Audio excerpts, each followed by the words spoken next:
Encryption रे जदि ढिला करबा किंबा तथ्य उन्मोचन करने को सरकार बाध्य करती तेबे देश छाड़ी चलीजिबो बोली व्हाट्सएप मेसेजिंग आप अधिकृत संस्था मेटा दिल्ली हाईकोर्ट को कही। मेटार वकिल तेजस कारिया दिल्ली हाईकोर्ट को कहिसेंति जे जदि एनक्रिप्शन को भांगिबा को कहा जाए तेबे एक मेसेजिंग प्लेटफॉर्म भाव में व्हाट्सएप स्थिति समूले नष्ट हो यह द्वारा व्यवहारकारी गोपनीयता पदारे पड़िबो। एही जुक्तिर प्रतिक्रिया कार्यकारी मुख्य विचारपति मनमोहन को नहीं गठित खंडपीठ कहिसेंति एभली एनक्रिप्शन को भांगिबा प्रसंग को अन्य कोनोसी देश में कार्यकारी करा जाइछि कि। एहार उत्तर में मेटार वकिल कहिथिले जे पृथ्वीर कोनोसी देश में एभली नियम नाही, एपरिक ब्राजिल में मध्य नाही।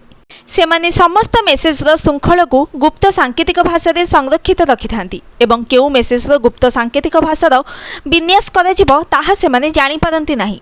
जदि नूतन आईटी नियम कार्यकारी करंती तेबे सेमाने गोटिए वर्षरे कोटी कोटी वार्ता को संरक्षित रखिबाकू पड़िबो। अपर पक्षरे केंद्र सरकार वकिल कीर्तिमान सिंह कहिसेंति जे विवादीय वार्ता देशर सुरक्षा को विपदग्रस्त करुवा भली वार्ता और ऑनलाइन सुरक्षा पाई वार्तार स्रोत को जानिबा आवश्यक।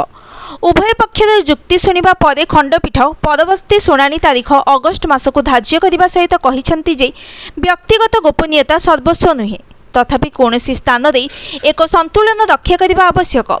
सूचनायोग्य नूतन सूचना वैषयिक आईन रे कोड कर निर्देश रे सामाजिक गणमाध्यम और मेसेजिंग आप केउ स्थान विवादीय वार्ता सृष्टि होईछि से संपर्क में जणाइबाकू बाध्य। यह विरोध रे फेसबुक व्हाट्सएप अधिकृत संस्था मेटा दिल्ली हाईकोर्ट द्वारस्थ होईछि।